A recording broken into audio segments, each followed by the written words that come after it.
ഇന്ന് കാണിക്കാൻ പോകുന്ന ഒരു ആക്സിഡൻറ്റ് വണ്ടിയാണ്. ജസ്റ്റ് വണ്ടി സ്കിഡായിട്ട് കൊണ്ടുള്ള വണ്ടിയാണ് കേട്ടോ. വണ്ടി നോക്കുമ്പോൾ കിക്കർ ഇതാവുന്നില്ല. എന്താ നോക്കാനാണ് ഇത് നോക്കുക. വണ്ടി ന്യൂട്രലാണ്.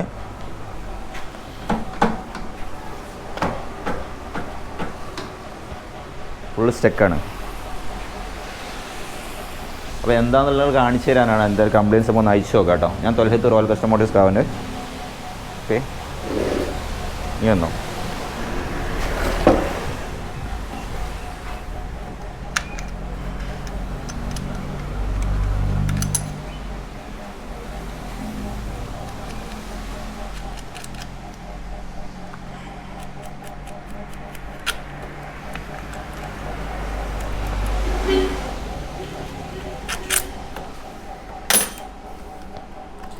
ഗിയർ ലിവറിൻ്റെ 8ൻ്റെ ബോൾട്ട് നേരത്തെ അയച്ചു വെച്ചതാണ്.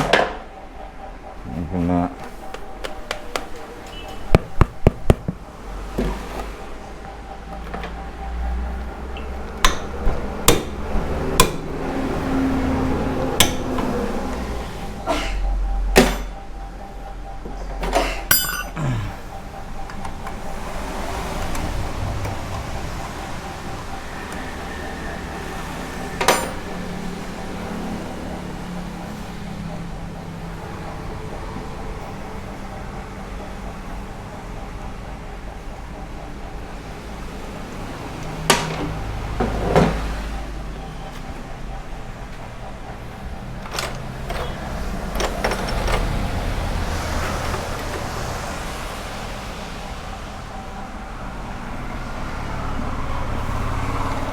പിന്നെ 8 ബോക്സ് വരണ്ടേ?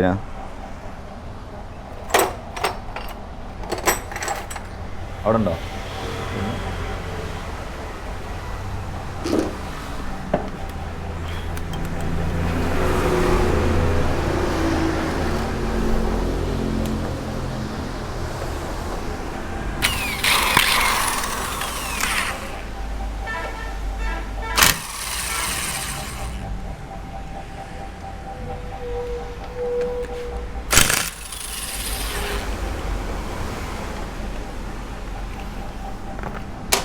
ഇത് സാധാരണ സ്ലിപ്പിംഗ് ടെൻഡൻസി കൂടുതലുള്ളതാണ് ഈ ബോൾട്ടുകൾ കേട്ടോ. അതുകൊണ്ട് നല്ല ശ്രദ്ധിക്കണം. പിന്നെ കഴിയുന്നതും ഫ്രഞ്ചിട്ട് പിടിക്കാതെ വെക്കുക.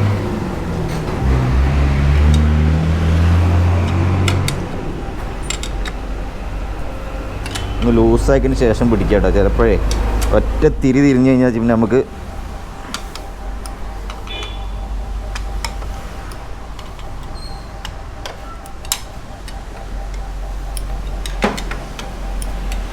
ചില ഏരിയയിൽ ചില ആളുകൾ ശരിക്കും ഓവർ ടൈറ്റ് ചെയ്ത് വിടണം. സിംഗിൾ 1 ടോർക്ക് കൊണ്ട് ടോർക്ക് കൂട്ടിയിടും. അപ്പോൾ നമുക്കത് അയക്കുന്ന സമയത്ത് സ്ലിപ്പാകാനുള്ള സാധ്യത വളരെ കൂടുതലാണ്. അപ്പോൾ തുടക്കത്തിൽ തന്നെ പിടിച്ചു കഴിഞ്ഞാലേ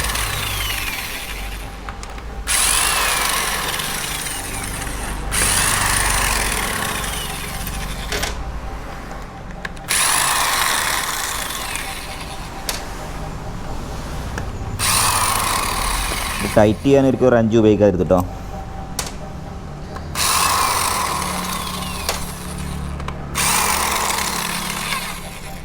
അപ്പോൾ നിങ്ങൾക്ക് വർക്കൊന്ന് ഫ്രീ ആയിട്ട് കാണിച്ചു തരാൻ വേണ്ടി ഞാൻ എന്തെങ്കിലും ഉപയോഗിക്കുന്നത്. ലാഗ് അടിക്കണം കരുതിയിട്ട്.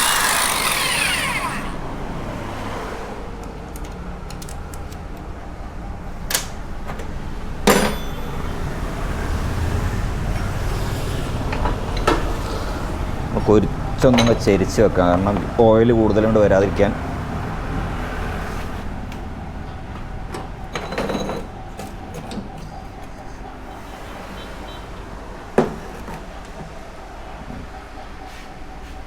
അല്ല, ഒരു പേപ്പറിൻ്റെ പ്രശ്നം എടുക്കാൻ വെച്ചാൽ ഒരു മറച്ചു വെക്കാൻ.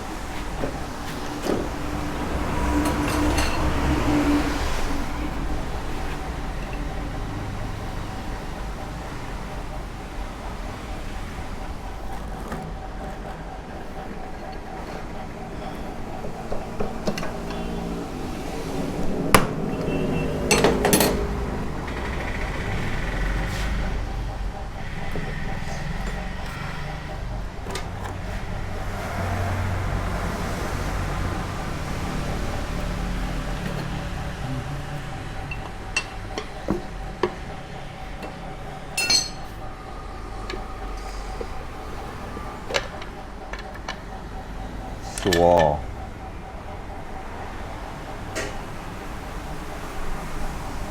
നോക്കുക, ചെയിൻ പൊട്ടി.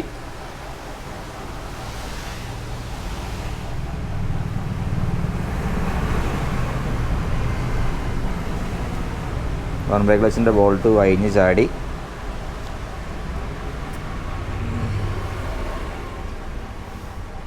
ഇതെങ്ങനെ സംഭവിച്ചു എന്നറിയില്ല. ബോൾട്ട് ഉരി ചാടിയിട്ട് ലോക്കായിട്ട് പൊട്ടിയതായിരിക്കാം. കാരണം വൺ ബ്രേക്ക് ക്ലച്ച് കഴിച്ച് രണ്ടാമത് ടച്ച് ചെയ്യുമ്പോൾ ടോർക്ക് ടൈറ്റ് ചെയ്യാതെ, കറക്റ്റ് ടൈറ്റ് ചെയ്യാതെ ഒക്കെ സംഭവിക്കുന്നതാണ്. ബോൾട്ട് ഇതാ,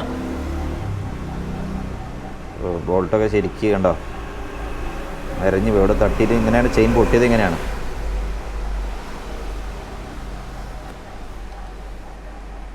ഇത് ഒരു ചാടി അങ്ങനെ ചെയിൻ പൊട്ടി. അപ്പോൾ ഈ ഒരു സാധനത്തിന് ടോർക്ക് ടൈറ്റ് കറക്റ്റ് ടൈറ്റ് അല്ലെങ്കിൽ കഴിയുന്നത് നമുക്ക് ഇതിൻ്റെ ത്രെഡ് സീൽ ഉപയോഗിച്ചിട്ട് പേസ്റ്റ് ഉപയോഗിച്ചിട്ടാണ് ടൈറ്റ് ചെയ്യാൻ നോക്കുക കേട്ടോ. കാരണം ഇത് ഒരു ചാടിൽ കോമൺ ആയിട്ടുള്ള കൂടുതലായിട്ടുള്ള വിഷയമാണ് ഇതിൽ. കാരണം ഏതെങ്കിലും ടൈറ്റനിങ് കുറച്ച് കുറഞ്ഞ വണ്ടിക്ക് വൈബ്രേഷൻ ഉണ്ടാവും. വൈബ്രേഷൻ സമയത്ത് അതിനനുസരിച്ച് ഇങ്ങനെ ചെറിയ രീതിയിൽ ലൂസായിക്കൊണ്ടിരിക്കും. ലൂസായിട്ട് തുടക്കത്തിൽ ചെറിയ സ്പാക്ലേജിൻ്റെ സൗണ്ടാണ് വരിക. പിന്നെ സൗണ്ട് വരും, അടിക്കും പൊട്ടും. അപ്പോൾ ഇത് ഇനിയൊന്നും ഈ ബോൾട്ട് മാറ്റണം, ക്ലച്ച് ചെയിൻ മാറ്റണം. ക്ലച്ച് ചെയിൻ കണ്ടില്ലേ,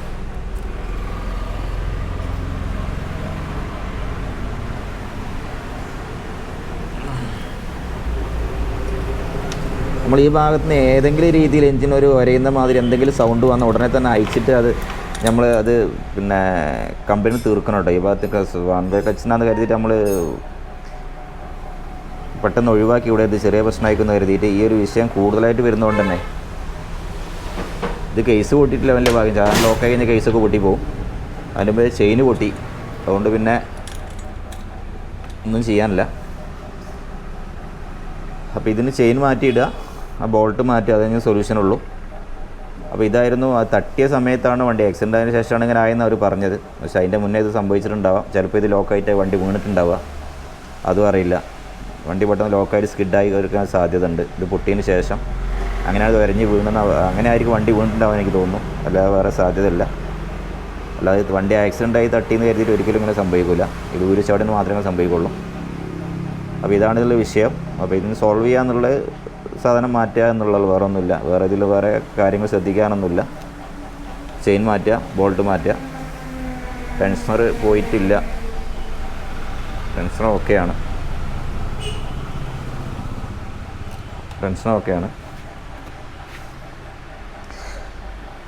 അപ്പോൾ അടുത്തൊരു വീഡിയോ ഉടൻ കാണാം. Thanks for watching.